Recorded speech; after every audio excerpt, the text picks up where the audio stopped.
Все готово. Давайте начнем. So, yes, everything is on and going. We can start. Perfect. Well, now as usual, big thanks of all of you who are connecting again. I think we're what's that seventh now, or pretty much seventh talk. Yeah, seventh. Yeah. So I'm very happy that we still have people that are listening and we can exchange. Прежде всего, огромное спасибо, опять же, всем тем, кто присоединяется сегодня. Уже 7-я лекция, и мы очень сильно рады, что, несмотря на то, что у нас 7-я лекция, все еще есть люди, которые, в принципе, готовы присутствовать онлайн и присоединяться к обсуждению. And well, today the topic of the talk is going to be GPS tracking. So it's a big question because what you can do with GPS tracker is really dependent on the system you're using, the level of expertise you have, the technologies. So that's why the presentation is in 3 main parts. Сегодня у нас тема применение GPS-трекеров, и насколько они полезны, зависит от вашего уровня экспертного владения данными трекерами и от уровня той системы, которую вы купили. И поэтому мы делим нашу презентацию сегодняшнюю на 3 части. We'll have a very brief look at what's the GPS unit now, very brief theoretical look on it. And then we'll move on to, well, let's talk a bit about the markers we can actually use in Rugby Sevens, the most common one. And the big block of the presentation today is going to be me giving you example of reports I've built in my career so far, so you can take that away. And if you get the technology, you can try to find out how to do your own reporting and the way you want to do it. So it will be a bit of a shorter presentation today with hopefully longer time at the end to discuss if you have more questions on that technology or overall. Вот, и 3 частями нашей сегодняшней презентации будет составлять очень краткое обозревание того, что же такое GPS-датчики и как они работают. Во второй части мы будем обращать внимание на маркеры и какие маркеры стоит использовать для того, чтобы понимать вид спорта регби-7 лучше. И 3-я часть у нас это рассмотрение отчетов, составленных Пьером на основе GPS-датчиков. Ну вот, и у нас будет больше времени на то, чтобы задавать вопросы, отвечать на вопросы в конце. Вот. Okay, so let's dive into it. First, and that's just a gift for you. If you're interested in detail, okay, what really is a global positioning system? Ну что, давайте начнем. И первый и самый главный вопрос. Что же такое система GPS, то есть глобальная система позиционирования? Basically, what's interesting is, well, a GPS system is a satellite-based navigation system, and it's made up of a network of 24 different satellites. Ну, прежде всего, GPS – это система навигации, которая состоит из 24 спутников. And even though it's been made by military at the start, it became available to public in the 80s. Like most of the technologies, right? Yeah, open up of the technologies. И несмотря на то, что прежде всего это разрабатывалось для нужд вооруженных сил в США, это стало доступно для всех остальных в 80-х. How it works, GPS satellites circle the Earth twice a day in a very precise orbit and transmit signal information to Earth. That's the first step. Но прежде всего, как она работает? Спутники системы GPS облетают Землю дважды в день по очень точной выверенной орбите. And on the other side, the units, the receiver, compares the time a signal was transmitted by satellite with the time it was received. И с другой системы существуют некие ресиверы, которые, соответственно, забирают понятие того, во сколько времени и под каким углом был передан данный сигнал. And with that information, the GPS tracker can use it to calculate the user's exact location. И благодаря вот этим данным GPS-трекеры могут определить точное местоположение пользователя. But when we talk about GPS unit in the context of sports, nowadays there is more than just GPS technology in GPS unit. Но как только мы начинаем говорить про системы GPS с точки зрения использования в спорте, это чуть больше, чем просто определение местоположения. Yes, you have a GPS system, and usually you have to have an antenna system, a transceiver that works with a unit, and unit now sends signal up to 15 Hertz.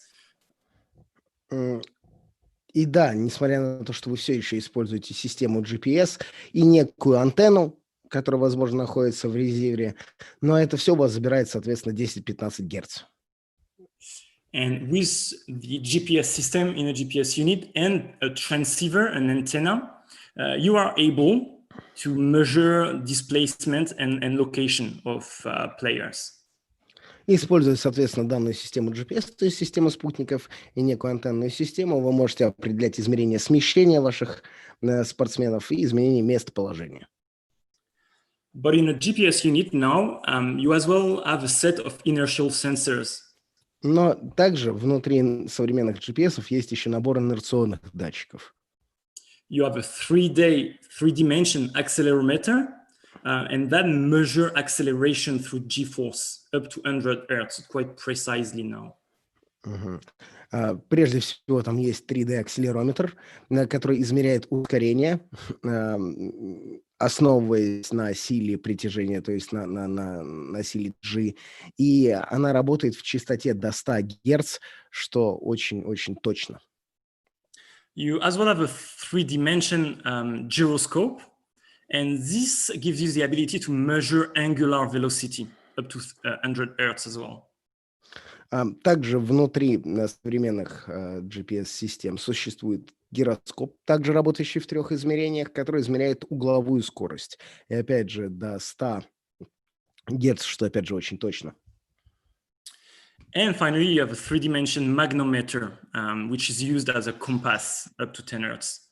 И также внутри этих систем существует магнометр, который используется как компас, частота которого составляет 10 Гц. So all this is technical and a bit fancy, but basically what it means is on top of being able to identify location and displacement, those inertial sensors allow to have a look at things like acceleration, deceleration, change of direction, so a bigger broad of physical abilities. И несмотря на то, что вот мы сейчас все сказали, это все звучит достаточно тяжело, но современные GPS-трекеры, помимо того, что могут определить ваше местоположение и изменение местоположения в течение какого-то времени, она еще может измерять ускорение, торможение, изменение векторов движения, направлений движения спортсменов и так далее. And finally, now most units have a coded heart rate monitor in them, which means on top of the GPS, on top of the inertial sensor, you as well usually have a heart rate strap connected to the GPS unit. And this allows you to do physiological tracking, to do heart rate monitoring tracking. И помимо того, что вот у нас также внутри наших датчиков GPS существуют различные наборы инерционных датчиков, чаще всего в них добавляется сейчас некий закодированный монитор сердечного ритма, который еще отслеживает физическое состояние спортсмена, соответственно, сердечный ритм. So first question we have now, okay, we know we have good quality units now available to us, can do many different things, but how really can GPS tracking technology help you as a strength and conditioning coach in rugby sevens? How can you really use it? Давайте предположим, что мы взяли и купили какие-то там датчики, которые достаточно хорошие, но давайте мы зададим правильный вопрос. Правильный вопрос будет, а как же данная система GPS может помочь вам как тренерам по силовой физической подготовке в семерке? Well, the first level of help it can give you is to profile the game. And if you listened or remember the first presentation on programmation, profiling the game is the very first step in designing your training. Прежде всего, это может помочь вам составить профайл или модель игры. Если вы помните самую первую презентацию по периодизации, то первым нашим шагом было для осознания того, что нам нужно делать в силовой подготовке, это составить некий профайл игры. For instance, if you do this analysis in terms of technical and strategy, well, you look at it and you say, okay, well, maybe in our offense system, that's what we need to do to be good. That's what coaching do. But you as a strength and conditioning coach, are you able to look at attacking plays, for instance, and understand exactly what kind of physical demand goes into it? Without GPS, it's very, very hard to do that. Ну, к примеру, одним из фазой игры существующих является нападение. И все прекрасно понимают, что для того только хороший тренер может научить нападению. Это вообще, в принципе, работа тренеров. Но понять, какие же физические требования предъявляются к хорошему нападению, очень тяжело, и без GPS-трекеров практически невозможно. Данные из GPS-анализа помогут вам лучше понимать, соответственно, эти требования. When you want to do your loading on the field and decide you want to have a very intense session, for instance, if it's only your eyes as coach, you're missing information, how can you be sure, for instance, that your session today, this Thursday, was more intense than last Thursday? Well, once again, if you don't have GPS tracking, you're missing on an opportunity to really get information on those kind of questions. Опять же, давайте предположим, что вы хотите увеличить нагрузку ваших спортсменов. И вот сегодня четверг, насколько сильно этот сегодняшний четверг отличается от прошлого четверга? Как тренера определить на глаз это очень тяжело, и системы GPS помогают с тем, чтобы оценить эту нагрузку и выстроить периодизацию в разы лучше. And for you, when you do your training design, right now, if you're designing a training and you know you have an idea of how much volume you want, you have an idea of how much intensity, but it might be hard to communicate this to coaches, or it might be hard for you to have feedback. Is it really what you did? Well, with GPS, once again, you can solve that question. You can decide you want to look at distance. You can decide how much distance you want to do, and GPS will tell you if you've done that distance, yes or no. И опять же, если вы прямо сейчас планируете свои тренировки, к примеру, и вам очень тяжело получить обратную связь от ваших игроков для того, чтобы определиться с объемом, с интенсивностью тренировок и так далее, вы можете всегда отталкиваться от систем GPS, потому что, к примеру, тот же самый объем и интенсивность может определяться дистанцией. У вас есть какая-то дистанция, которую вы хотите с вашими игроками пробежать, и эту обратную связь вы получите из систем GPS. And we know that understanding the demand of the game, having a good periodization, and designing training well are very important in helping team performances. So if you can do those three things better, well, that's a big win. И опять же, мы понимаем прекрасно, что лучшее понимание физических требований, предъявляемых к нашим игрокам, это очень важно, так же, как лучшая периодизация и лучшее планирование тренировок. И системы GPS в этом помогают, и если они могут вам помочь сделать 3 этих аспекта вашей тренировочной деятельности лучше, то это прямо огромная победа. Then GPS will help you a lot to profile the player. And once again, going back to that first presentation on programmation of training, once you've understood the game you're playing or your players are playing, the second important step is to understand which kind of players you have in your team. So profiling the players, right? Profiling the player. Да. Вторая, соответственно, задача, которая может быть выполнена при помощи GPS-трекеров, это также составить профили игроков. Yeah. Yep. And when you profile your player, well, you might have some, there is structural factors that you need to take into account. There is functional, there is neural, there is biological, there is anthropometry. All those things will affect the recovery of the player, his readiness to perform, and so his performance, basically.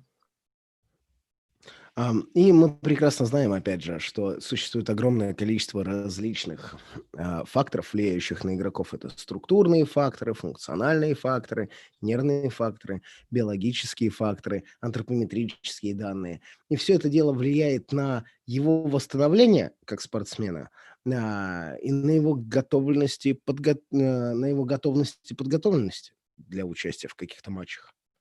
То есть отвечает на вопрос, насколько он хорош. And some of them are easy to test in the gym, and you're probably already doing it. You're testing your strength, you're testing your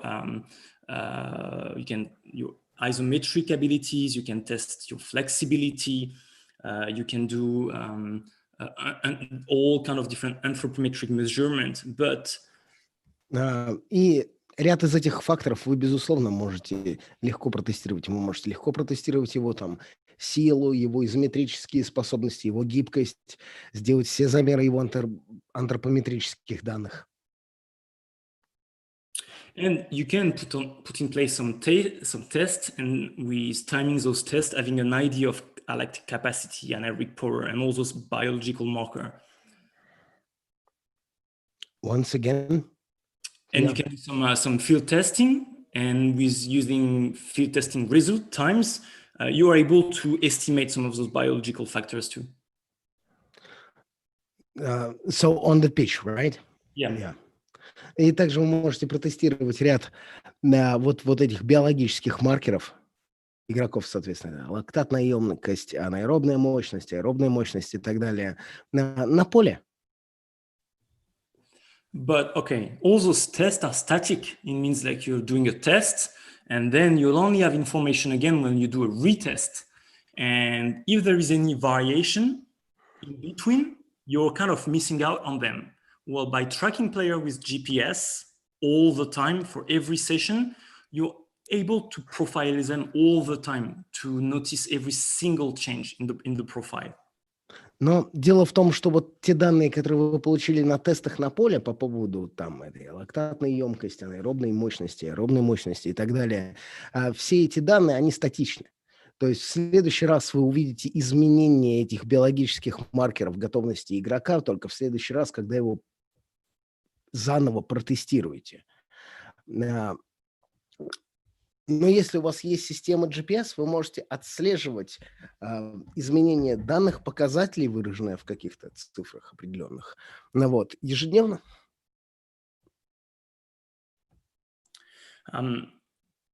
And in terms of comparing player, like how do you know that player A and player B are actually having the same workload on the field? Maybe they look like they're doing the same stuff, but how do you know if one has a higher work rate or the other, or one is lacking a bit of speed compared to the other? And well, GPS can as well allow you to compare players all the time on different variables, and this can allow you to individualize training and identify weakness and strength in different players. Опять же, очень часто мы сравниваем игроков друг с другом, но насколько точно мы можем сравнивать игроков друг с другом? Уверены ли мы, что они выполняют одинаковые объемы работы? Уверены ли мы, что у них одинаковая скорость или выраженная, опять же, в этих физических маркерах? Но система GPS позволяет нам сравнивать игроков намного лучше и благодаря этому индивидуализировать их тренировочные процессы, чтобы работать над их сильными и слабыми сторонами более точно. Simple example, let's say everyone has GPS, you do a session, the objective you have for the session is a certain distance, and through monitoring GPS, you can see that one player has done less distance than the other. Well, then you are in a position where you can grab him at the end of the day and do some extra with him to catch up on those matters. So, you know, a И lot more. опять же, простой пример. У нас есть GPS-трекер, у нас есть тренировка, внутри которой мы задались целью пробежать за тренировку определенную дистанцию. И благодаря системе GPS мы можем взять и посмотреть, два, к примеру, игрока пробежали эту дистанцию или нет. Если один из них нет, вы можете его совершенно спокойно оставить после тренировки и добавить чуть-чуть дополнительной работы, которая поможет нагнать эту дистанцию, которую вы распланировали изначально. Then, moving on to that, GPS is very useful in helping you optimize your preparation and your training. И продолжая, соответственно, система GPS отлично подходит для того, чтобы оптимизировать ваши тренировки. What do you use when you design your sessions? Usually, always the same factors. There is 4 determinants of the stimulus. You have them here. Volume, you always plan for a certain volume. You always plan for a certain intensity. That's the two main ones that are always present.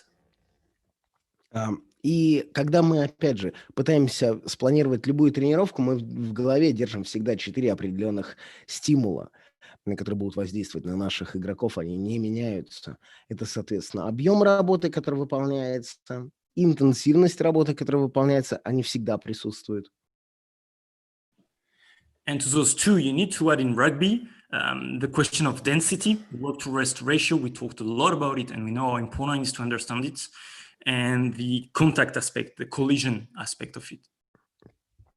И для регби мы еще добавляем, соответственно, плотность работы. Это соотношение работы и отдыха, про которое мы очень много говорили в предыдущих лекциях. И контакт, который происходит во время тренировок. So when you go and you design your training session in the gym right now, I'm pretty sure you go and you have on plan how much sets, the volume, which percentage of 1RM you want, the intensity, and you probably plan for how much rest between sets. So you have a marker of density. But are you able to do this when you go on the field? Do you have markers? И опять же, когда вы идете в тренировочный зал, мы прекрасно понимаем, что вы учитываете большинство из этих стимулов. Вы можете сказать, какое количество сетов, подходов должен выполнить ваш спортсмен, в каком проценте от максимальной силы и какой у него есть отдых между выполняемыми упражнениями. У вас есть маркеры, от которых вы отталкиваетесь, чтобы определить эти стимулы, но можете ли вы на самом деле с ними разобраться, когда у вас тренировка происходит на поле? And yes, if you do some kind of preset straight line or purely conditioning work, you're able to calculate distances and you're able to calculate intensity without GPSs.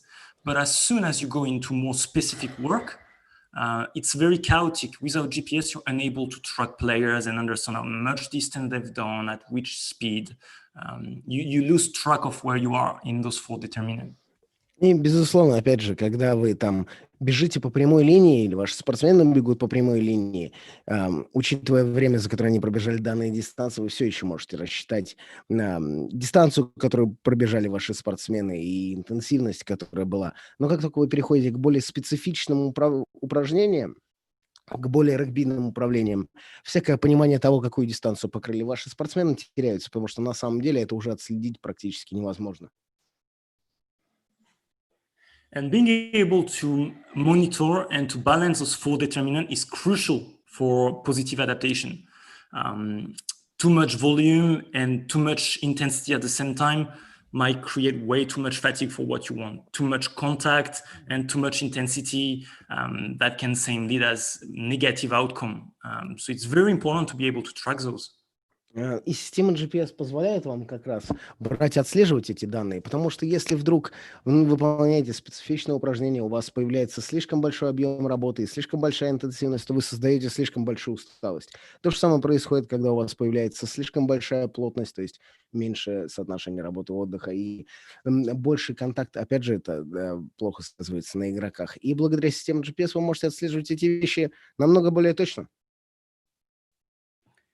And once again, you're able to track individual players with your unit. And that's very important because if your player A ended up doing more intensity work, for instance, than what you wanted him to do, you need to know about it because you probably need to change a bit his following session or help him with recovery or nutrition. If you don't know about it and he keeps doing a bit more, maybe he's going straight into overtraining or straight into injury and you have no opportunity to prevent it. И опять же, система GPS позволяет вам отслеживать индивидуально игроков. То есть, если, к примеру, ваш некий игрок под именем А сделал слишком много работы, и вы не помогли ему впоследствии с восстановлением или с правильным питанием, и он так каждую тренировку начинает делать все чуть больше, он либо перетренируется, либо травмируется. И если вы будете знать эти данные о том, что он делает чуть больше или чуть меньше, вы всегда можете взять и индивидуализировать его подготовку на следующий день. So we understood, hopefully right now, that, well, GPS tracking technology can help us on many levels, understanding our game better, being able to periodize our training better, to be able to design session better, to be able to track player individually, and to be able to monitoring training load much better. И опять же, мы поняли, что GPS-трекеры помогают нам лучше планировать наши тренировки, лучше планировать периодизацию, лучше планировать нагрузку, объем и плотность, который получают наши игроки, индивидуально отслеживают наших спортсменов. But now, if you get a GPS unit now and you download the software and you have a look into it, well, there is hundreds of different markers you can use. It's getting very complicated. It's getting very redundant. How can we just simplify to start with, and which marker we can focus on, at least at the start? И поэтому, если вы прямо сейчас пойдете и купите GPS-трекеры, вы просто потеряетесь в том количестве различных GPS-маркеров, которые существуют внутри тех программ, которые есть прямо сейчас, в особенности, если вы до этого ими не пользовались. Сотни различных маркеров, поэтому какими же стоит пользоваться, на какие стоит ориентироваться для какой-то базовой работы? Well, to answer that question, there is two different things we need to take into consideration. И для того, чтобы ответить на этот вопрос, нам нужно принять во внимание две определенные вещи. Firstly, we need to look into literature, look into studies about rugby sevens, and have a look at what researchers used as GPS marker in their studies. Прежде всего, нам нужно взять и копнуть научные исследования и посмотреть, что же на самом деле исследователи использовали в качестве маркеров для оценки игры в регби. Используют систему GPS. Why? Because it allows you to have a baseline, understand what's normal, what's standard for players, and it allows you to develop your gold standards. So what is it that you want ultimately from your own players? И опять же, взгляд в эту научную литературу, научные публикации помогает вам прежде всего оттолкнуться и понять, что же использовали исследователи, что является стандартом для них, и какой стандарт будет подходить для ваших игроков. For instance, if you look at high-speed distance, in a study, they usually use something above 5 meters per second. Well, maybe you... Pierre, Sorry. Yeah, 1 second. So that is a question. Роман, задавайте, конечно же. Вам нужно включить звук, я понял. Ага, включил.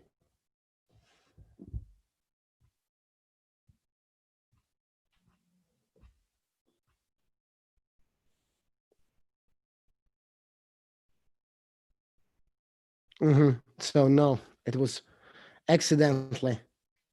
Okay. So no question? Continue. Sorry, Pierre. No.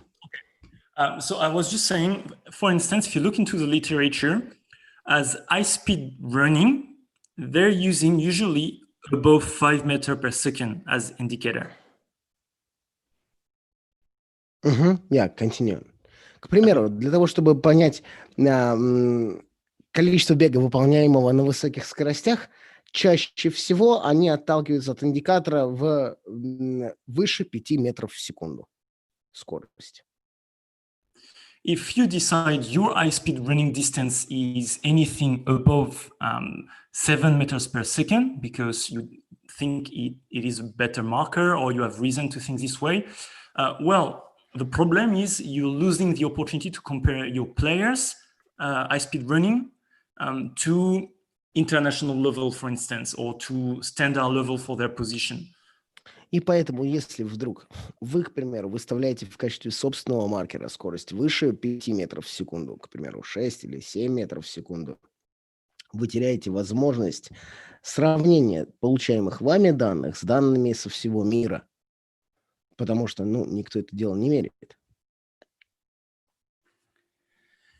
And if you go with a marker that's less used, so for instance, you're saying total distance is not something that you're interested in, and you prefer to look at only distance above 2 meters per second, for instance, or 3 meters per second.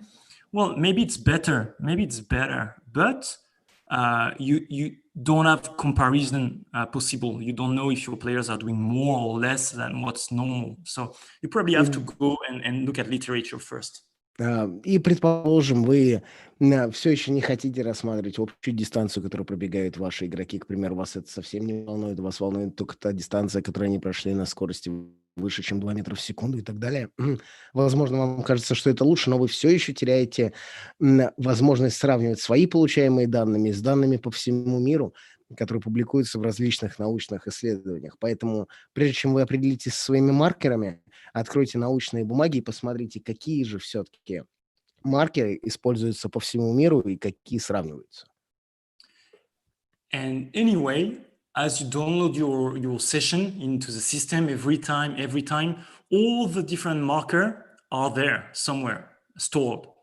So my recommendation would be, if you're just starting with it, to use markers that are quite common, but it doesn't prevent you to keep looking at other markers in the background. And once you start having 2-3 years of data, well, you can do your own thing with the GPS. You have your own data for your team, enough to compare, enough to build baseline.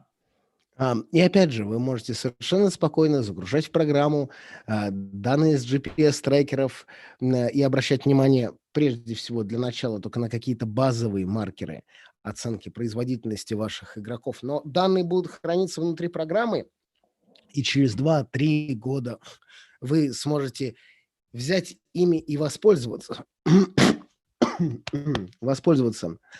теми данными, которые были загружены, для того, чтобы посмотреть и найти какие-то корреляции, взаимосвязи и так далее. Okay. Yeah, So- sorry. No, all good. Once again, when you go and you do your game analysis and everything, there is a few things that are really important. We talk over them again and again. Players need to have- Sorry, one question from myself. So you are getting that data inside your software, right? Yes. But for example, you're looking at 4 different markers, but in a month or in a 2 months, you still can track, you can dig those data that you gathered all the way and find different markers, right? Because they're collecting everything. Yeah, they're collecting everything. So basically, the software might give you 100 different markers, and then you can decide to start really looking into 4 of them, and to report on only 4 of them. But you can still run analysis on all the other ones. They're here. You can even print them. You can put them in database. You can run correlation. You can do whatever you want with the entire spectrum of data. Which one you should start really focusing on is a question, because as for which one you can get, any of them. Да, и еще раз, в подтверждение, вы используете свои GPS-трекеры, они собирают бесконечное количество данных по 100 различных маркеров, к примеру, но вы собираетесь примеру, для начала отталкиваться от 4 или 5. Это совсем не значит, что все остальные данные взяты и потеряны. Вы можете просто докладывать там главному тренеру, к примеру, по 4 этим основным, а по остальным данным, которые вы получаете, вы можете проводить корреляции, смотреть, как это дело влияет на производительность игроков и так далее. Данные никуда не теряются, они все еще остаются, и вы можете на них начать обращать больше внимания, как только станете более опытными в данной программе. Yeah. So continuing in this, second things I think you need to take into account when you start is, well, let's go back to what's really important for performance in your game, so in rugby sevens, and find one main marker for each very important qualities. So you don't confuse people when you're going to talk to coaches, when you're going to talk to players. They can associate one physical quality with one marker and not one physical quality with a range of 10 different markers.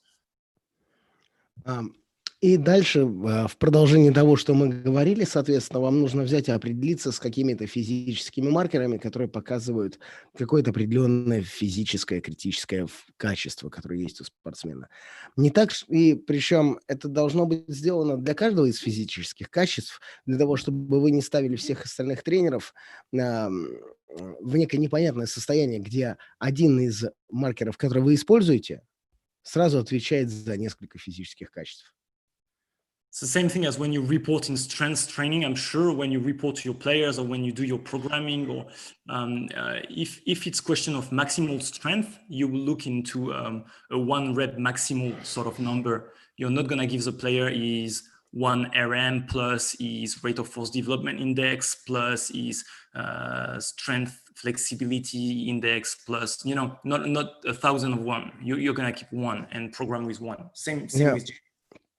И все остальное, все это очень сильно похоже на работу в зале. К примеру, когда вам нужно взять и определиться с максимальной силой на того или иного спортсмена, вы, скорее всего, говорите про его один максимальный подход, про 1 РМ. И это все прекрасно понимают. Вы не даете какой-то сложный индекс, сложный коэффициент, который состоит из 1 РМ плюс X плюс Y и так далее, так далее, так далее. Нет. И для физических качеств, связанных с работой на поле, все то же самое. So, if we look at those main physical qualities, for me, endurance or stamina, anaerobic capacity, work rate, speed, and collision. Let's start with those 5 markers. Ну и давайте возьмем самые простые физические качества, самые важные. Выносливость, анаэробная емкость, темп работы, скорость столкновения. Вот, и с какими маркерами можно определиться. And for each of those markers, let's discuss what's possibly the best GPS marker for it, the strength of that marker, but as well as the limitation of that marker, and how to best use it. И давайте сейчас все вместе возьмем и определим, что же является лучшим маркером для определения того или иного физического качества, насколько этот маркер хорошо показывает на то или иное физическое качество, какие есть ограничения у данного маркера. Мы чуть исправим перевод потом в этой презентации, как я вижу. То есть насколько сильно влияет маркер и насколько сильно маркер не дает, ограничивает нас в получении определенных данных. Okay. So let's start with endurance stamina. Best GPS marker is probably just total distance. Для выносливости, к примеру, самым лучшим маркером будет являться, наверное, общая дистанция. This is very easy to understand marker. So if you talk even to your coaches, even if he has absolutely no interest in physical adaptation or physical performances, he will understand concepts such as total distance. It's very easy to communicate on it. Это очень простой маркер, чтобы там его понять. И даже если ваш тренер совсем никак не заинтересован в стимулах, во всем остальном, впрочем, в понятии там физических нагрузок, понятие общей дистанции для него понять будет очень легко и просто.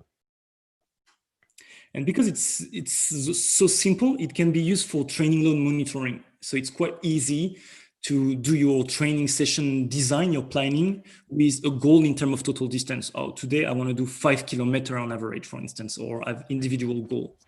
И опять же, потому что он настолько простой и понятный, он может быть хорошо использован для контроля а, тренировочной нагрузки, когда вы, к примеру, говорите, я хочу, чтобы мои спортсмены покрыли за сегодня там 5 километров и так далее, и это очень легко отслеживать. And it's easy to get the coach on board with it too. For instance, let's say you meet coach on a Monday and you're saying, you've done your analysis and you're saying, well, for this week, if we want to play good this weekend, I think we should not do more than 15 kilometers for the week. And let's say the coach doesn't really listen to you in some session and you end up doing 30 kilometers for the week and you play bad on the weekend. The following Monday, coach asks you, well, what happened? Why did we play bad on the weekend? Easy to tell him, look, we discussed 15 kilometers and we've run 30. We've run too much. We need to be careful of distance. And easy for the coach to understand what too much running is. И опять же, простой пример, к примеру, вы как тренер по физической подготовке подходите к своему главному тренеру в понедельник и говорите, вот у нас будет игра в субботу, и до субботы для того, чтобы не сильно устать, нам нужно пробежать 15 километров. Он не обращает внимания на ваши слова, и в итоге получается, что игроки набегали 30 километров. Наступает суббота, проходит матч сыгран плохо, в следующий понедельник он подходит и спрашивает, что же случилось. Вы объясняете, что игроки просто очень сильно устали, и вы пробежали в 2 раза больше дистанции, чем того требовалось. И тогда он начнет понимать эту корреляцию, зависимость и прочее. Это ему поможет лучше отслеживать дистанцию. And from my experience, it has a quite good correlation with subjective fatigue. If you take RPE or some indication of player subjective fatigue, usually the amount of distance is quite well related to how fatigued they feel after the session. И опять же, из моего личного опыта, данный маркер, покрытый общей дистанцией игроками, хорошо коррелирует с субъективной усталостью, то есть со всякими шкалами оценки их состояний, состояний там, шкалы субъективной оценки Борга и так далее. Хорошо коррелирует между там, количеством дистанций, которые покрыли спортсмены, и насколько сильно они устали, по их собственному мнению. But on the other side, it's a purely quantitative marker. So there is no quality indication. Was it a quality 2 kilometer you did, or was it a shitty 2 kilometer? Well, you don't know with that marker. It's purely quantitative. Но, с другой стороны, у данного маркера есть ряд ограничений, которые не позволяют нам сделать его там основным, к примеру. К примеру, прежде всего, он чисто количественный, совсем не качественный. К примеру, мы за тренировку пробежали 2 километра, но насколько хорошо мы бежали этих 2 километра, мы не знаем. В нем нет никакого показателя качества. And it's quite poor indicator for substitute. For instance, it's difficult to communicate to player who have a role as impact player coming from the bench in terms of their total distance, because it will be always lower than players playing full game. But for them, it's not a good indicator. You don't want them to run as much. They have a different role. So you have to think about something different for those impact players. И опять же, это очень тяжело использовать данный маркер, к примеру, для оценки игрока, который сильнее всего повлиял на результат, потому что каждый раз, когда спортсмен будет выходить с лавки на поле, он будет пробегать меньше общую дистанцию, чем те спортсмены, которые провели в игре полный матч. Это разумно, и насколько большой у него был вклад, насколько много он работал, данный маркер, покрытый общей дистанцией, вам не ответит. So how to best use it? Well, it's a good one to use as main overall load monitor when you talk GPS. So your main communication with coaches around the volume of session can be total distance. И опять же, как лучше его использовать? Ну, прежде всего, это отличный маркер основной какой-то общей нагрузки, количество объема беговой работы, которая выполняется в течение тренировочной недели. It's very easy to compare session between them or games between them. Like why the game of last week we played that many kilometers and today we played less. What happened? Were we having the ball less? Were we less physically prepared? It's an easy one to compare game or session between them. Опять же, благодаря данному маркеру очень легко сравнивать либо матчи, либо тренировки друг с другом. Там, к примеру, в одном матче мы пробежали такую дистанцию, в следующем матче мы пробежали на 2 километра меньше. И тут у нас могут начать появляться вопросы, почему же это произошло, хуже ли мы нападаем, меньше ли был мяч у нас в руках и так далее. Мы можем сравнивать тренировки и матчи. Okay, and then we need to go into anaerobic capacity because you understand with that distance marker, it doesn't tell us if we run 2 kilometers fast or 2 kilometers slow. So we need to go and find a marker for intensity, for anaerobic capacity. Опять же, у нас предыдущий маркер отвечал за объем, за выносливость, и теперь давайте анаэробную емкость рассмотрим. То есть ответим на вопросы, насколько быстро человек бежал, насколько много работы в быстром беге он совершил и так далее. And here, my pick is looking at high-speed running meters, high-speed running distance, and keep a marker that's just meter above 5 meters per second, because that's the one in the literature you can compare to. И поэтому для того, чтобы понять эту аэробную емкость, я лично использую высокоскоростной бег по дистанции с скоростью выше 5 метров в секунду. Это очень хороший маркер, его можно использовать, потому что вы можете в дальнейшем эти данные сравнить еще и с научной литературой. What's good about this marker is, well, when we look at studies on rugby sevens, really the big majority of critical moment in a game, a try scored, a line break, those sort of things happen at over 5 meters per second. So really, that's where defining moment of the game happens, at that kind of intensity. Опять же, если мы посмотрим, опять же, на матчи в регби-7, то большинство критических моментов внутри игры, то есть занесенные попытки, совершенные прорывы, как раз являются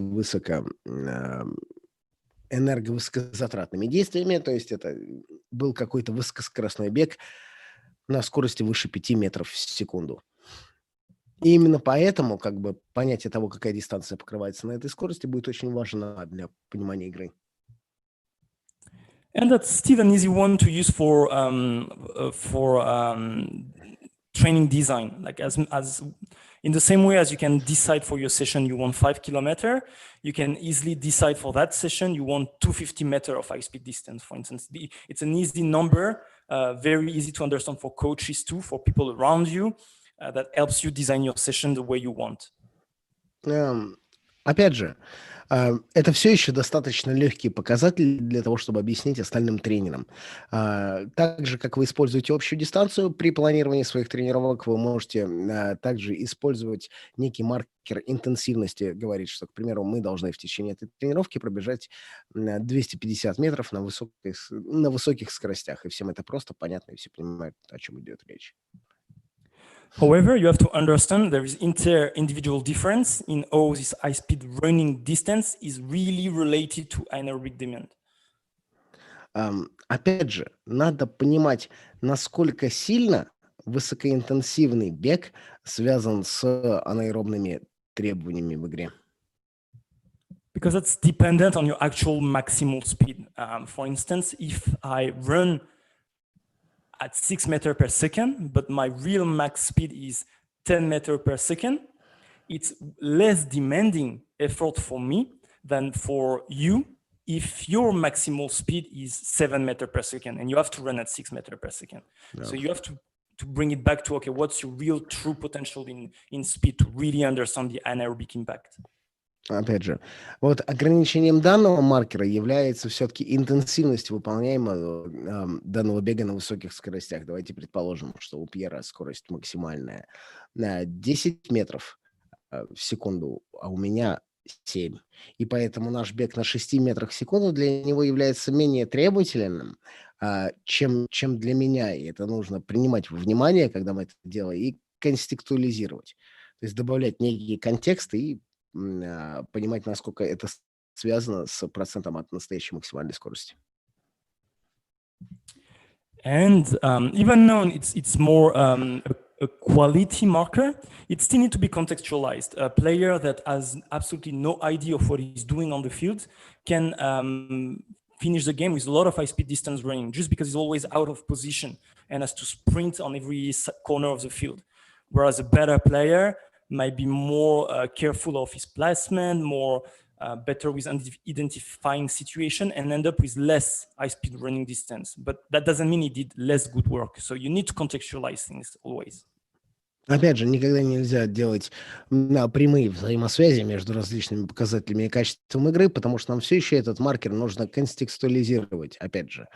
Возможно, у какого-то плохого игрока огромное количество дистанции в течение матча, который он пробежал на скорости выше 5 метров в секунду, но на деле ничего хорошего для своей команды не сделал. Какой-то более хороший игрок пробежал, конечно же, дистанцию меньше, но он правильно занимал позиции, поэтому ему не приходилось столько бегать. Поэтому, когда вы видите эти данные, все еще каким-то образом нужно добавлять контекст. And really how to best use it, a bit like the distance marker, it can be your main overall intensity marker this time. High-speed distance running can have targets for every session. It's easy to compare individual or positional group with it, and it's easy to compare games and session with it. Опять же, данный маркер, как его лучше использовать? Он является отличным маркером для общей интенсивности. Он может являться хорошим целевым показателем для выставления количества высокоскоростного бега на тренировку. Он все еще позволяет нам сравнивать различных людей или различные амплуа друг с другом и поможет нам сравнивать, соответственно, матчи между собой и тренировки между собой. Then you need to explore work rate. That idea of, well, between effort, there is a different rest time, or there is different length of work and different rest ratio. So you need a marker for this. И опять же, одним из важных физических качеств, которые у нас есть в регби-7, это работоспособность игроков. И нам нужно каким-то образом начать понимать соотношение работы и отдыха. And here, well, even though in many studies people use meter per minute as a work rate marker, I will tend to prefer a number of acceleration and deceleration per minute. И хотя многие исследователи используют для осознания этой работоспособности игроков количество метров за минуту, лично я использую количество ускорений и торможений за минуту. And why? Simply because in rugby sevens or in rugby union too, for this matter, there is a much more important component in acceleration and deceleration, being able to go back to your feet fast, to put pressure, to change direction. That's more important than the actual distance you're running. Once again, you can run distance for nothing, no reason, and not making an impact on the game, where acceleration and deceleration are more linked to performance. И почему я так делаю? Потому что в семерке и в регби-15 абсолютно так же намного большее влияние на конечные результаты игры имеет как раз изменение векторов движения, ускорение и торможение. Потому что, возможно, какой-то игрок будет просто пробегать больше, но у данного пробегания больше за минуту меньше влияния на игру, чем ускорение, торможение. Well, to make it really simple, it's like if you want to look at work rate and those kind of things, if I ask you to do an effort at 100 meters per minute, well, you can do 100 meters in 30 seconds and completely rest for another 30 seconds. And you will still be at 100 meters per minute. But it's not the same kind of demand than if I ask you to do a certain number of acceleration and deceleration per minute, where all you're going to do is going to be with maximal intent. There's not going to be any opportunity for resting. Опять же, давайте простой пример. Я могу вам взять и дать упражнение на 100 метров за минуту, и вы можете пробежать этих 100 метров за 30 секунд, остальные 30 секунд отдыхать. Но при этом сравнивать, опять же, работоспособность по количеству ускорений и торможений, это все будет происходить на максимальной эффективности, эти ускорения и торможения за минуту. No, on the other side, well, the bad side of such marker is it's still not completely specific to what is really high intensity effort in rugby sevens. Но проблемой данного маркера, конечно же, является то, что он, опять же, недостаточно специфичен для требований регби. It doesn't include collision component. It's missing on jumps, some stuff. But unfortunately, right now, we don't really have the perfect answer as which marker could include every physical demand of rugby sevens. Он не включает, конечно же, столкновения, которые существуют, количество прыжков, которые делают игроки и так далее. Но на данный момент при современных технологиях у нас нет идеального маркера, который бы покрыл все физические требования игры в семерку. So once again, how to use it? Well, it can still be your main work rate marker, the one you report about. And you can have work rate goals for your session, and you can still compare individual in session. Но все еще это достаточно неплохой маркер, чтобы о нем докладывать там, главному тренеру и держать его в голове как прокси количество работоспособности спортсмена. Вы все еще можете его использовать как целевой показатель за тренировку. And so we can compare individuals and games and sessions, it's always the same. Yeah. Да. И мы абсолютно также можем сравнивать спортсменов между друг другом, игры и тренировки. Quickly to finish on that part, well, as for speed, probably the indicator you want is just pure max speed in meter per second. Just max speed, right? Yeah. I'm just thinking what's meter per second, and that's speed, right? It's like the highest meter per second you can do, basically. И для скорости, опять же, очень просто. Нужно использовать максимальную скорость в метрах в секунду. Why? Because same as distance, it's super easy to understand. Same as max strength, it's very easy to understand for the athlete. It's as well useful if you're trying to do some kind of modeling to reduce injury, because we know that, for instance, you need to run above 90% of your maximal speed every week to be able to prevent hamstring injury. So you can use it for injury prevention too. И опять же, данный маркер отлично подходит, потому что он легок для понимания как для тренеров, так и для игроков. И опять же, мы помним, к примеру, для того, чтобы сократить риск повреждений мышц задней поверхности бедра, нам нужно пробегать определенное расстояние на скорости выше 90% от максимальной в неделю. И мы позволяем это узнать. Это позволяет нам узнать. Problem is, well, it's not 100% accurate estimation of maximal speed through GPS, but I would say it's an annoying thing if you really want to test the real true maximal speed of the players. But in terms of monitoring and using day to day, it's not very important as long as you're always using the same GPS system. Опять же, да, у этого маркера есть ограничения, он не на 100% точный, он не покажет вам настоящую максимальную скорость, но для этого вам нужно просто провести какие-то тестирования с игроками. И если вы все-таки используете одну и ту же GPS-систему на протяжении долгого времени, эта точность приходит со временем, просто за счет количества получаемых данных. And as for collision, unfortunately, this is still a big missing point of GPS technology right now. It's difficult to have a really high quality collision marker at the moment. So we look into some stuff just after that might be a start of an answer, but still we don't have a good marker for it. It's better maybe to get data and create your own marker. Think about your own marker. The number of tackles, no? Well, a number of tackle is a game analysis. It's not a GPS analysis. The GPS doesn't really give you the actual tackle event. Ну, I understand.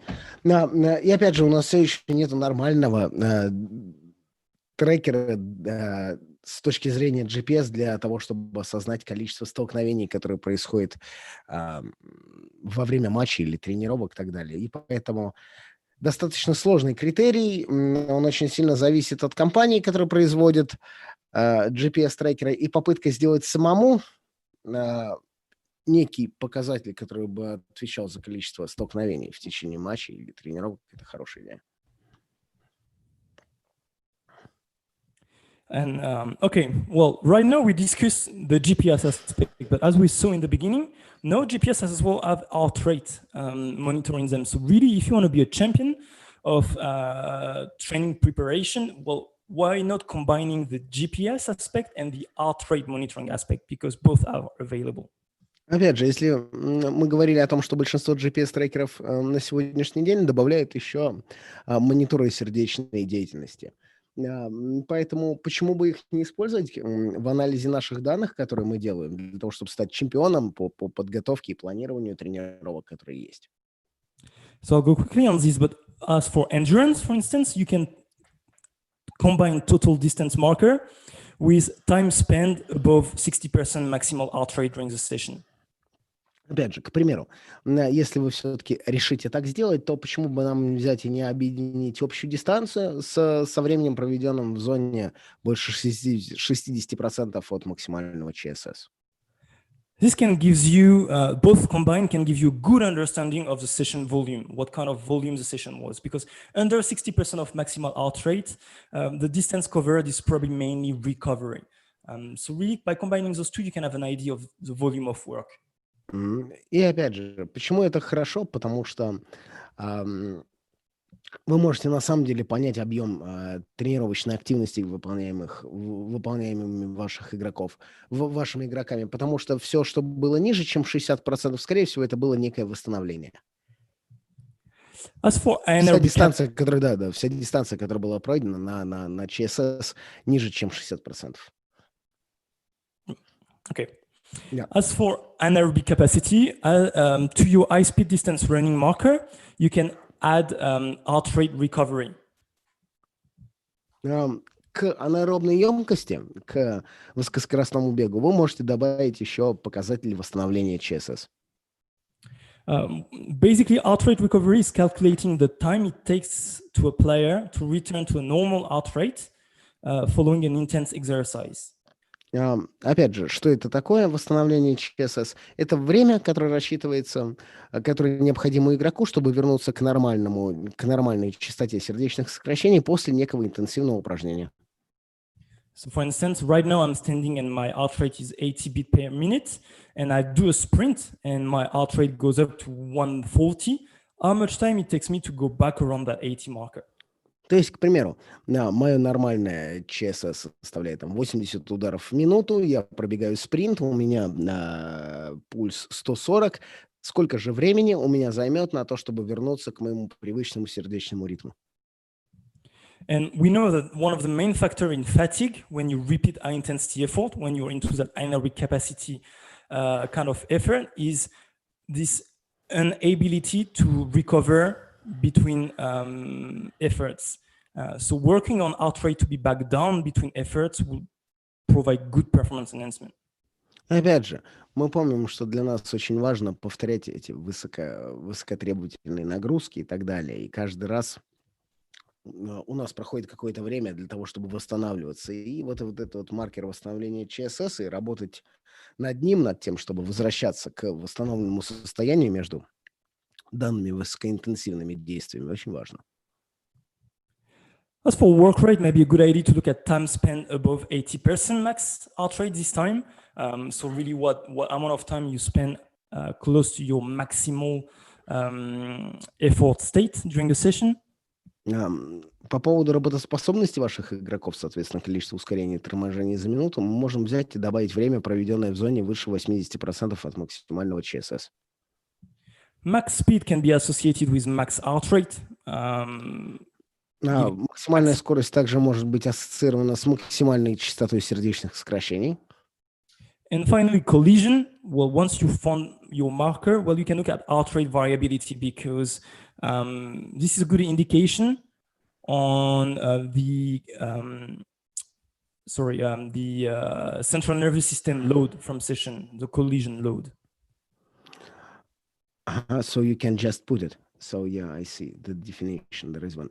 И для того, чтобы все-таки взять и понять количество столкновений, которое у вас было в течение тренировок, можно использовать для монитора, для сердечного монитора изменчивость сердечного ритма, потому что он неплохо показывает, насколько сильно нагружалась центральная нервная система. Okay. Yeah, we did it. We did it. And just 2-3 more slides on that question of GPS marker. And then after those 3 slides, we spend about 10 minutes. And I'll show you just example of report for everything we talked about. And that will be the end. So bear with me for a couple more theoretical slides. Да, мы понимаем, что это было достаточно тяжело сегодня, но давайте продержимся еще несколько слайдов, в которых мы все еще расскажем про то, как работает система GPS, потом покажем несколько примеров, и на сегодня это будет все. Поэтому потерпите чуть-чуть еще теории. So we've talked about basic metrics that are directly related to physical quality. Мы с вами говорили только что про маркеры, которые напрямую коррелируют с физическими требованиями, с физическими качествами. But you can have a look at more advanced metrics that can be used in the background because they're really rich in information. Но помимо них мы еще можем посмотреть на некоторые расширенные показатели, которые могут нам дать больше информации. The first one you can look at that's available. So here it's named in Catapult system, but it exists in other systems. It just has a different name. It's called IMA, Inertial Motion Sensor. Don't you have that word here? It was in my initial slide, but it's been taken out. But you have it here. IMA. That's initial. Once again. Initial movement analysis. Initial movement analysis, окей. Давайте посмотрим на другой расширенный показатель. Он называется в системе GPS-катапульт словами первоначальный анализ движений. Вот. В других, или IMA, в других устройствах он, возможно, называется как-то по-другому. And that indicator allows you to actually understand if it was an acceleration forward or backward, or if it was deceleration forward and backward, and as well dissociate if it was from right to left or left to right. So, interesting level of detail around acceleration and deceleration. К примеру, он может измерять ваше ускорение и изменение направления движений по сторонам. То есть он благодаря гироскопу, как я понимаю, он может смотреть, было ли у вас ускорение вперед или назад, торможение вперед или назад и поворот, соответственно, влево или вправо, что является достаточно интересным показателем для того, чтобы копнуть поглубже. It can as well give you jump efforts. So those jump efforts can be included in your loading to represent more accurately that anaerobic load for the game. Yeah. Sorry. Yeah. I'm here. I was just denying the call that is coming for me. Также он может вам помочь с усилиями, связанными с прыжками. Это будет некая дополнительная информация об анаэробной нагрузке в течение тренировок и матчей. То есть он же измеряет ваши отношения. And finally, it can tell you about imbalances. Am I using more my left leg or more my right leg when I do acceleration or when I do running? And this can be very interesting when you do rehabilitation, for instance, with Yeah. Окей. И также он может вам давать данные про имбаланс или дисбаланс, который появляется у ваших игроков. Какую из ног чаще использует игрок, левую или правую. И это может быть отлично использовано в реабилитации. Когда вы понимаете, соответственно, какую из ног использует ваш игрок чаще. Just an example of very simple way of representing IMA. By simple little stack graph, if you want to look at the variation of efforts. Yeah, I see. That's not an easy thing, so you should explain it. Вот, к примеру, простой способ того, чтобы отобразить вот эти вот расширенные, продвинутые показатели, как первоначальный анализ движений. Слева у нас, соответственно, прыжки, справа бег. Yeah, so here basically it's a very, let's say you've decided that in terms of jump efforts, you wanted 25 maximum, or that kind of things, and you can decide that's a safe zone, and above that number, it's more dangerous, and then you can look at different players' ratio. In this case, player 1 has mostly done the amount of jumps we wanted, but if we look at player 2 and player 3, they have higher intensity. So it's just one among many you can do. Да, к примеру, вот вы можете совершенно спокойно посчитать количество этих усилий. Вам хотелось, к примеру, чтобы они там выполняли 25 прыжков и не больше. И вы можете увидеть размер этих усилий, которые они выполняют в течение тренировки или ряда тренировок. Это очень легко взять и осознать, и проанализировать. So that was on the previous slide, that was the percentage, right? The percentage of time spent free running. И также вот, к примеру, как справа у нас свободный бег, это там в процентах инерционного движения. Сколько процентов от всего бега там занимал как раз этот свободный бег? В процентах от времени. So we see some formulas, yeah. Yep, sorry. Other advanced metric you might want to have a look at, and here I'm talking about catapult system, but it's the same thing in StatSports and in other providers. You want to look at something that's called player load. И сейчас мы, конечно, поговорим про расширенные показатели, опять же, системы катапульт, но они сходятся и с другими компаниями, как, к примеру, StatsPro, и, возможно, у кого-то еще есть, и этим показателем является нагрузка игрока. And what is player load? It's the calculation of instantaneous rate of change of acceleration, and you have it here. And this gives indication on physical demand. It's interesting marker to look at. И данная формула, соответственно, называется мгновенная скорость изменения ускорения, трейдмарк, и она указывает на общие физические требования, может быть использована как маркер нагрузки. Some even use this as their main intensity marker. I prefer a simpler marker to start with, but that's another option. Многие используют данный маркер для того, чтобы оценить тренировочную нагрузку, которая падает на игрока, но я лично отталкиваюсь от каких-то более простых вещей. You can play as well with something called player load 2D, and in that player load version, the vertical component is taken out, which means it's more giving information on the collision aspect, on the contact aspect. Также, к примеру, вы можете взять маркер, который называется нагрузка игрока 2D. Он берет и удаляет вертикальный компонент, который есть в нагрузке на игрока. И, возможно, он может быть неплохим маркером нагрузки, связанным со столкновениями. And something quite similar to that marker is a player load slow, where this time it's only giving you effort over 2 meters per second. And comparing player load slow number and player load number can give you the collision to running ratio, which you might want to use too.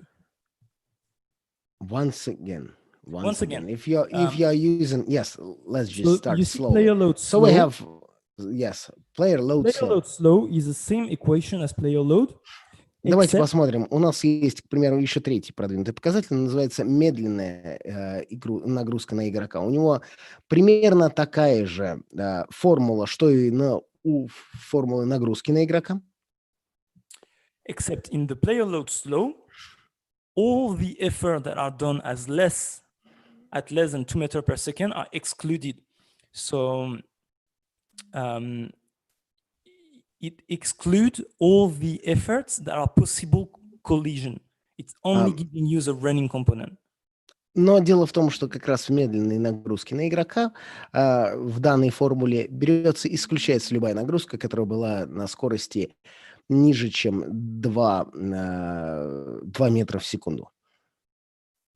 So if you do player load normal minus player load slow, you can understand how much collision you have had in your session. It's an interesting way to get that collision information that's difficult to get in GPS. Поэтому если мы возьмем и отнимем из показателя нагрузки на игрока медленную нагрузку игрока, мы получим количество, к примеру, столкновений, которое было у человека во время тренировочного процесса. Okay, so as promised, it's over for all like the complicated theoretical things. And from now, it will be a few slides, and I'll give you very practical example of reports about periodization, individual monitoring, session planning, and game analysis and rehabilitation that you can. Мы закончили со сложными теоретическими вещами. Вот. И сейчас мы посмотрим на ряд примеров использования, соответственно, данных GPS-трекеров и данных с GPS-трекеров по вопросам периодизации, индивидуального контроля игроков, планирования тренировочного процесса, анализа игры и восстановления. Is everyone okay to proceed, or is there any main question before we have a look at visual reports? Господа, дамы, мы можем продолжать, или у кого-нибудь есть все еще вопросы по теории? Let's just wait a minute to see if someone asks a question.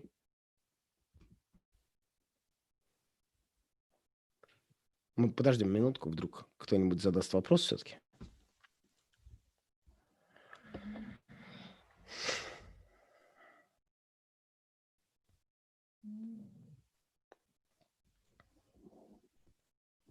Ну что ж, нет вопросов.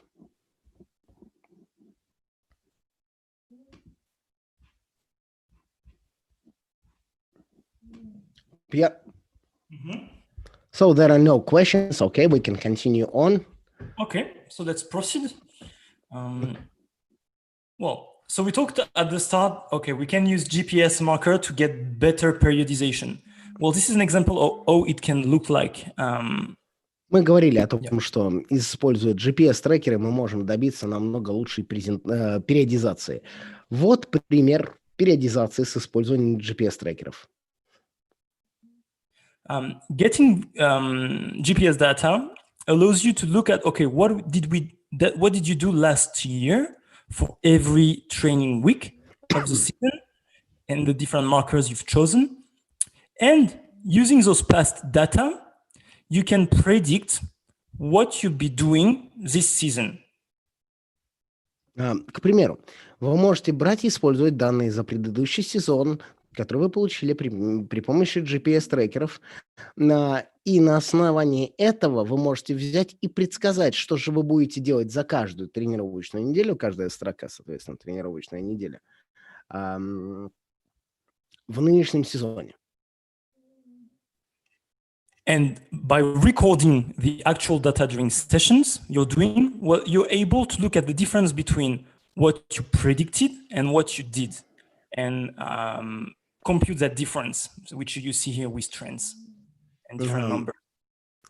И поэтому вы можете, соответственно, взять и потом сравнивать те вещи, которые вы себе составили или предсказали, что вы будете делать, и с реальными данными после тренировок, которые вы сделали, и потом провести некое сравнение.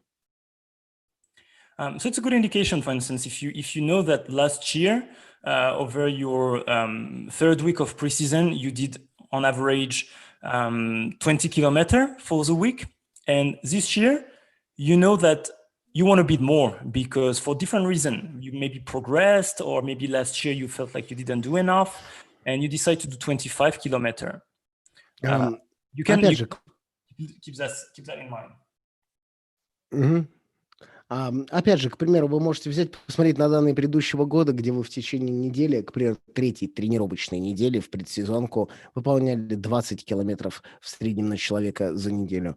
И вы понимаете, что это как бы мало, и хотите это дело изменить по различным...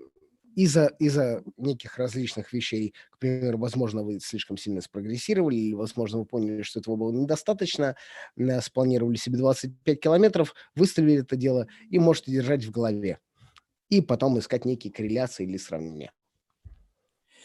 And then you can look at what you actually did. So you have your plan, and then let's say you plan for 25 because you know that 20 wasn't enough, and you end up doing 22. Can reflect and say, well, I have 3 kilometers missing. So maybe I would add those 3 kilometers to the following week to get the same loading as I wanted to. You know, just you can keep adapting, and you can keep having feedback loops in your periodization. И опять же, в вашей периодизации вы всегда можете адаптироваться и получать некую обратную связь. Вы спланировали в итоге этих 25 километров дистанции, но смогли пробежать 22 километра дистанции за тренировочную сессию. Вы всегда этих 3 километра можете как-то взять и перераспихать, к примеру, на следующую неделю, держать это в голове, лучше оценивать ту самую нагрузку, которую вы даете.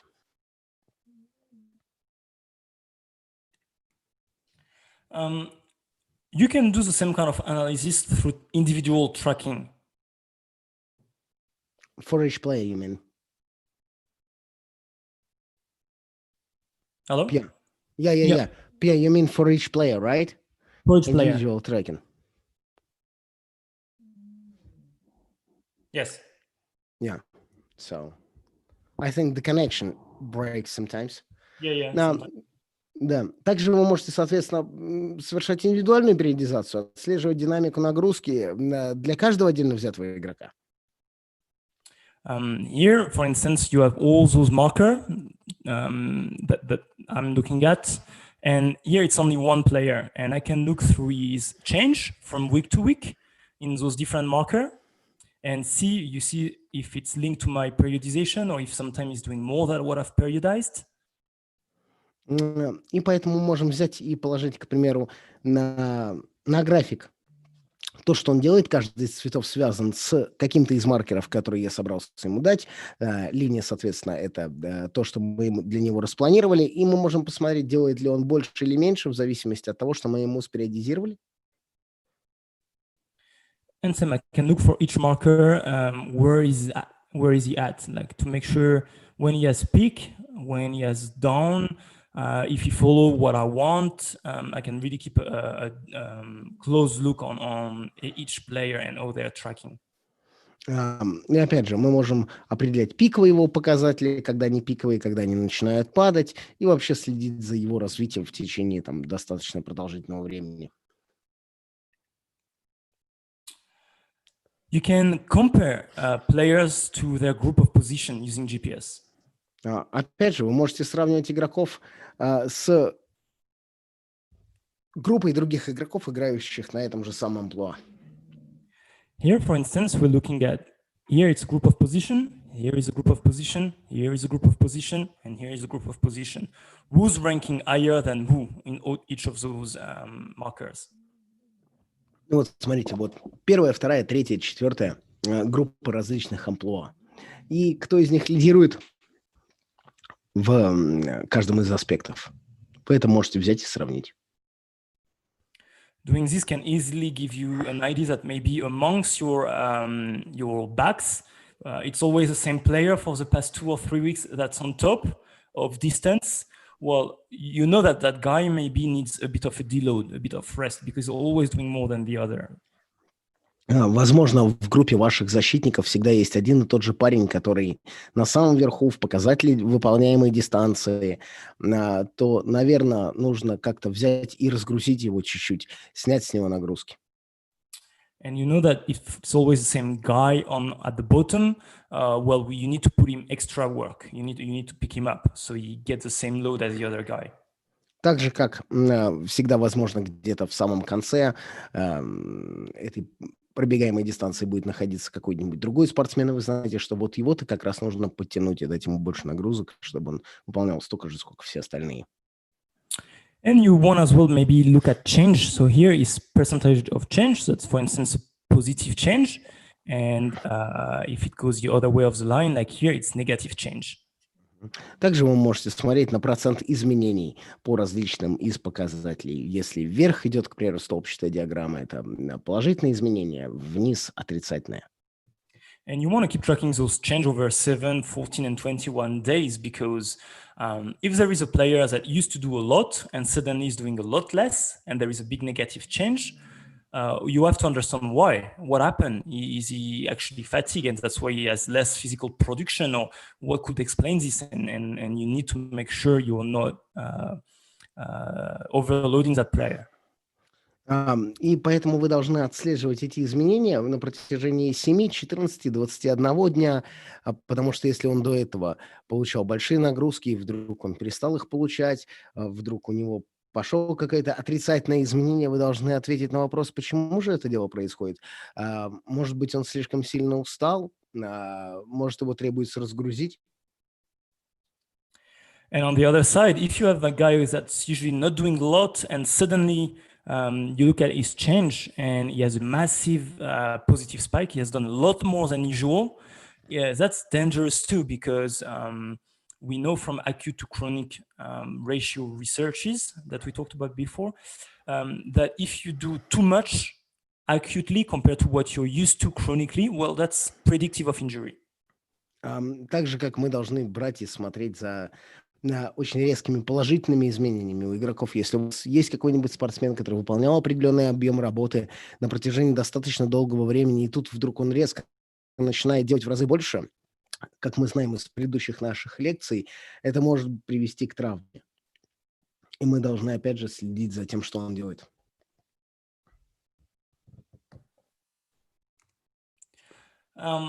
Then you can do very individual reporting and follow your players through camps, for instance, with doing simple visual report on some markers. Опять же, мы можем составлять очень простые персонализированные отчеты, отталкиваясь от данных маркеров на игроков. И вы можете смотреть за их прогрессом, к примеру, в тех же самых тренировочных лагерях. Here, for instance, simple over just 3 simple markers, looking at what the player has done every session of a camp compared to team average, and look where there is big variation. And understanding those variation, you can give recommendation for the player for the next few weeks. So that's distance, high speed distance and accelerations. Yeah. Yeah. Ну вот, к примеру, вы можете взять и отталкиваться от каких-нибудь 3 простых физических маркеров, как вот дистанция общая, дистанция на высоких скоростях и количество ускорений. И вы можете сравнивать то, что он сделал в течение тренировок внутри тренировочного лагеря по сравнению со средними показателями всей команды. И на основе этой разницы, которую он делал, вы можете взять ему написать персональные рекомендации для выполнения, чтобы в следующий тренировочный лагерь он уже приехал, выполнив данные рекомендации. As we said as well, you can use your GPS data to plan your session, to design your session. Here is a simple example of training session design. Опять же, мы говорили, что системы GPS могут помочь нам спланировать лучше тренировки, и вот он простой пример спланированной тренировки при помощи системы GPS.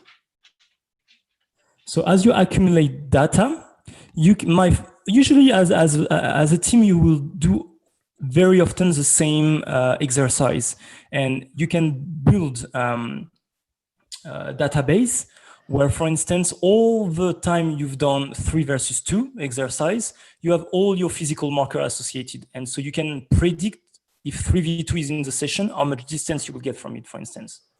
Опять же, как только вы на протяжении долгого времени собираете данные, и чаще всего команды выполняют примерно одни и те же упражнения, вы можете начать понимать уже, какая там дистанция, к примеру, покрывается в упражнении 3 на 2. Если 3 на 2 выполнялось достаточно долго, у вас есть абсолютно все показатели физических маркеров. Для выполнения данных упражнений вы смотрите, насколько хорошо и насколько много выполняется данное упражнение 3 в 2. So doing this database work allows you to build really precisely your session. Looking at what the session is going to be, you can give a prediction of the distance you want and the high-speed distance you want, for instance. И опять же, собирая вот эту базу данных из собранных данных, вы становитесь очень точными в определении нагрузок, которые вы хотите дать, и вы можете дать, соответственно, общую нагрузку и нагрузку на высоких скоростях. And it's good to start discussion with coaches. For instance, you go and you say, well, tomorrow, I think it's really important we do 5 kilometer maximum for the session, for instance. And the coach tells you what he wants to do during that session. And maybe you're going to be able to say, well, with those exercises you're giving me, for sure, we're going to do more than 5. So let's look at switching that exercise for that exercise with lower distance and back and forth. И опять же, благодаря этой собранной базе данных у вас появляется возможность коммуницировать с другими тренерами, когда вы, к примеру, говорите, на следующем занятии мы можем пробежать максимум 5 километров. Что вы хотите сделать? Они дают вам лист упражнений, которые они собираются отрабатывать, вы смотрите, и уже на основе вашей базы данных понимаете, что 100% это будет больше, чем 5 километров, поэтому давайте чего-нибудь поменяем. Then the other aspect of this is after the session is finished, you can build report on the session and share it with coaches and use them. И опять же, после каждой из тренировок, вот оно, применение GPS на практике, вы можете создать отчет и поделиться со всеми остальными тренерами. And here you can represent the marker you usually look at. You can look at how they compare for each individual to the positional average or the team average. You can have color coding. You can include graph. It's up to you. You can do whatever you want with them. Внутри этого отчета вы можете делать все, что вам захочется. Вы можете сравнивать индивидуальных игроков, сравнивать игроков по позициям. Вы можете добавлять различные маркировки по цветам, сравнивать средние показатели команды, добавлять различные графики. Все зависит от вас. Все, что вы хотите. The only two rules here really is to design a report according to what your head coach needs and how much data he wants, how much information he wants, and what kind of visual he likes. Does he like graph? Does he like stack bar? Like make something that's adapted to your coach. И опять же, самое главное правило, когда вы создаете такие отчеты, это отталкиваться от потребностей вашего главного тренера. Делайте так, как он хочет, в зависимости от цветовой схемы, количества графиков, какие-то предпочитаемые им диаграммы и так далее. Просто это должно быть постоянно и одинаково. Then, of course, you can use your GPS data if you're wearing them in games to do game report, the same way as coach have stats reports and quality reports on the game. You can provide as well a physical report for the game. Опять же, вы можете после каждого из матчей, если в течение матчей ваши спортсмены надевают систему GPS, давать отчет по окончанию матча, так же, как тренеры чаще всего получают какие-то статистические данные о качестве игры, которое было. Но вы также можете предоставлять данные по GPS. And same, what you want to put it is up to you. You can work with those markers you like, that the coach like. You can represent it in different ways. You can include graphs and trends. Once again, it's up to what you want to, the story you want to tell with the report. You have the data here now to do it. И опять же, здесь все то же самое, что и в предыдущем. Вы включаете те данные, на которые будет обращать внимание главный тренер, с графиками, с цветовыми обозначениями, с какими-то маркерами, на которые вы обращаете внимание, просто вы это делаете, опять же, постоянно и регулярно. Can't you use live data during the match using GPS systems? No? Of course. Good question. Of course, you can have live systems that you can use both at training and during the game. At training, it's very useful because it allows you in real time to understand if you're into your the zone you want to be in, or if you're starting doing too much, or if you're not doing enough.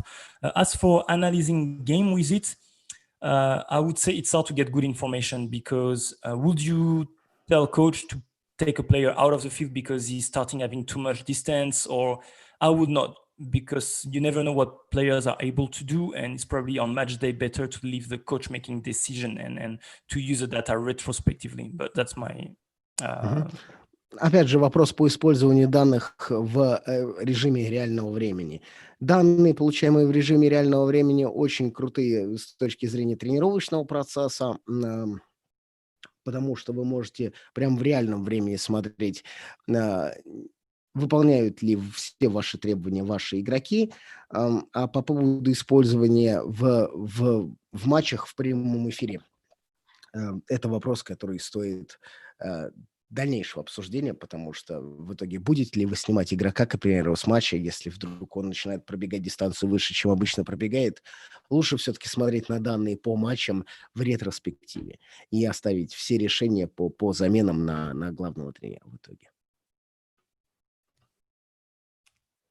And final example, of course, you can use GPS data for rehabilitation. И последний слайд, конечно же, вы можете использовать данные GPS для реабилитации. When you build a rehabilitation program, for each injury, there is time frame associated to it, and marker associated to it, criteria to go from one phase to another.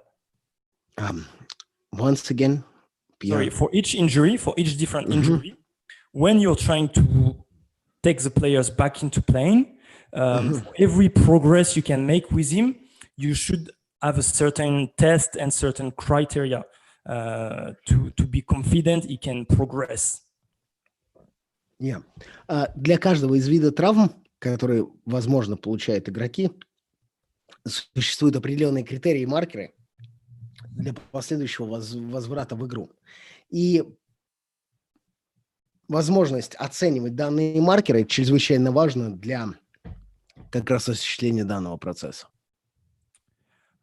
For instance, as you can see in the graph on the left, let's say someone has a hamstring injury and you're into the final stage of his rehabilitation and you want to decide, is he ready to play on the weekend or not? Давайте посмотрим на график слева. К примеру, у спортсмена было повреждение мышц задней поверхности бедра, но вот он уже на последнем этапе своего восстановления, вы хотите решить, готов ли он играть, к примеру, в матче на выходных или не готов. Well, using GPS, you can, for instance, say, well, the last test we need to do now is understand, can he go to his maximal speed? And you have a pre-injury maximal speed of 9.8 meters per second. And during your test, he only goes to 8.2. Well, you understand he's not ready yet. So you can use GPS marker to make informed decision in the rehabilitation. И опять же, к примеру, его максимальная скорость составляет 9,8 метров в секунду.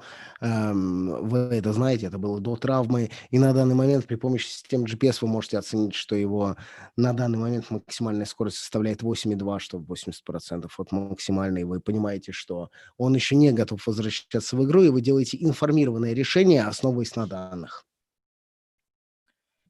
And on the right side, we have an example of, okay, when a player is injured and he misses a few sessions, we know we have to be careful when we reload him, because if we start doing too much too quick, go back to the idea of acute chronic ratio, you will get another injury. И опять же, справа, к примеру, у нас есть табличка, которая показывает нам возвращение какого-нибудь другого игрока в тренировке. К примеру, он получил небольшое повреждение, пропустил несколько тренировок, но нам нужно очень осторожно вводить его заново и давать ему снова нагрузку, потому что вы помните от соотношения вот этих вот хронических и резких нагрузок. Если мы ему дадим слишком резкие нагрузки, то мы просто получим еще одну травму. So, taking into account how much time a player has spent outside of team training and what kind of injury, you can compute and decide what kind of reload you want.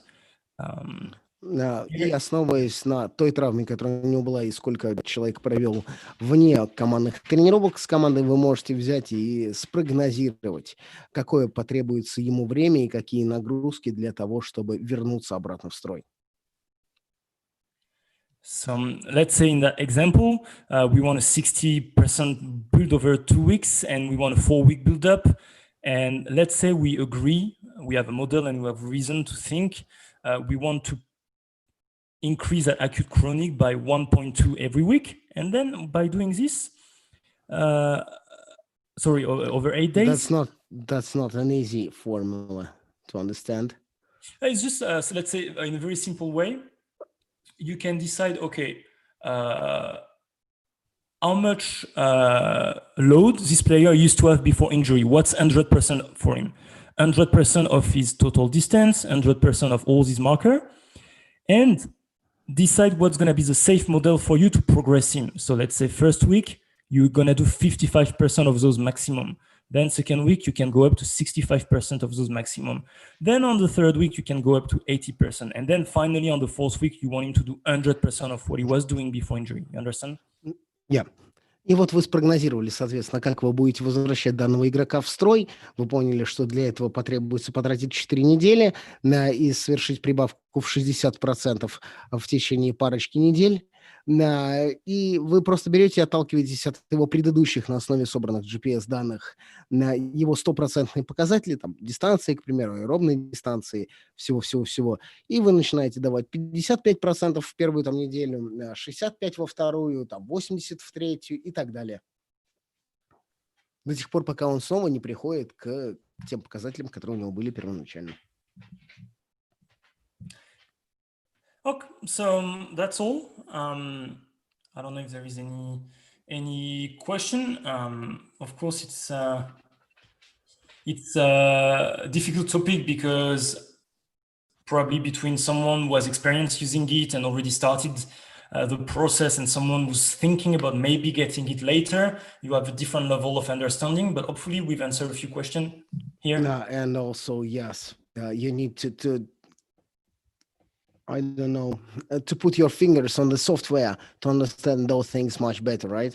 You're using lots of Excel, for example. As for the software use, what happens is if you decide to take a technology, probably you would get some assistance, someone helping you in the beginning, right? Download and learn the. It would be difficult to do a presentation and looking through every single provider software and how to use them. So that's normal step of using technology.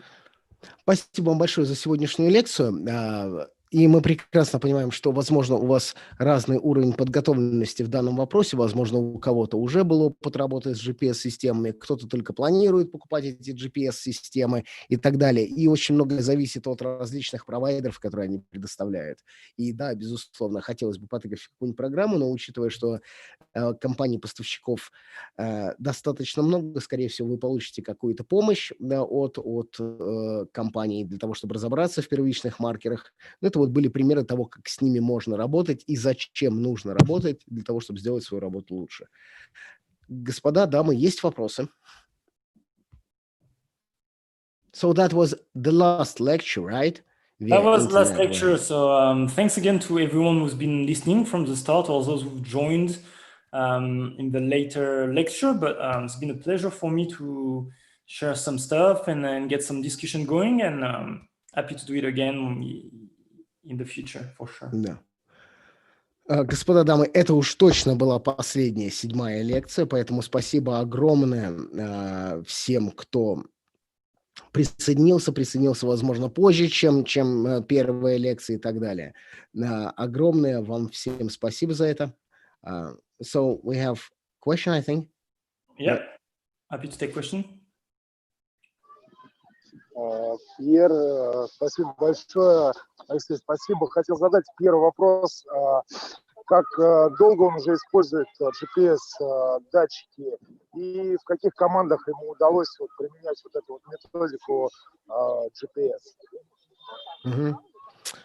So, Pierre, first of all, thanks to you and thanks to me. And the second question is, the first actual question is, how long have you been working with GPS systems? And where did you have success of using them? Yeah, I started using GPS in 2012. So over, what was it, close to 10 years now, a bit less. Yeah, something like. Yeah, and it's been great, honestly. I've went through different phases. At the start, I thought every single question could be answered with GPS, and absolutely love the technology and the analytics side of things. And now, with a bit more wisdom, I'm using them a bit differently. I combine them with other stuff for decision making. But it's definitely very powerful, and there is nothing else that can replace it in terms of understanding load management better. And in which clubs did you start to use it? I started using them at the Roosters, and then use them at the Warriors, and then continue using them at Bordeaux. And I'm still using them with the Sevens now. Соответственно, начал их использовать первый раз в 2012 году, и сперва мне показалось, что я могу ответить вообще на любой вопрос касательно регби при помощи GPS-датчиков. Вот. Но теперь я их использую несколько иначе, комбинирую с остальными средствами и возможностями, с личным опытом для принятия решений, но более лучшего средства для оценки нагрузки, кроме GPS-ов, не существует. Начал впервые это дело использовать в Сидней Roosters. насколько помню, это НРЛ, потом это было в New Zealand Warriors, потом в Бордо, во Франции, и теперь еще и с мужской семеркой. Спасибо. Как еще один вопрос? Вот разнятся, например, результаты сборной России, да, и команд, например, там, ну, Бордо, да, потому что остальные команды это регби-лиг, они немножко по другим критериям все-таки оцениваются. Имейте Вот. в виду Я разницу. имею в виду, да, насколько там велика разница спортсменов, да, ну, как бы именно по вот этим вот показателям датчиков. Yeah, one more question. Mhm. What's the variance between the Russian Sevens national team and Bordeaux from your point of view, from the GPS trackers and so on, in percentage? Well, first, it's different kind of rugby. So here, me, I've only worked with the sevens, so I wouldn't talk about the union side of rugby in Russia. I don't have enough data. So first, two different sports. And well, probably the things we really need to develop here compared to other professional rugby is more in the ability to maintain high intensity. As for maximal speed, as for endurance, all those sort of things, I find the Russian athlete very well developed. But the ability to keep playing the game with intensity over the entire duration, repeat efforts, is probably where the difference is with other countries now and where we need to keep pushing. Ну, сравнивать данные напрямую я не могу, потому что в Бордо я работал с командой по пятнашке. Здесь я работаю с командой по семерке, немножко не те маркеры, которые можно сравнивать. Но если мы все-таки отталкиваемся от каких-то показателей, мне кажется, что нам нужно работать с нашими игроками по поводу... для того, чтобы они могли поддерживать максимальную интенсивность своих действий на протяжении всего матча, потому что в других вопросах выносливости, вопросах максимальной скорости, они достаточно неплохо подготовлены. Но им нужно уметь повторять вот эти вот максимально интенсивные действия на протяжении всего матча. Спасибо большое. Спасибо. Yeah, thanks to you as well. Еще будут вопросы? Или мы все-таки... прощаемся с вами до каких-нибудь новых встреч когда-нибудь потом. So I think we are saying goodbye to them up until sometime in the future, right? Yes, exactly. Yeah. Спасибо еще раз, было приятно.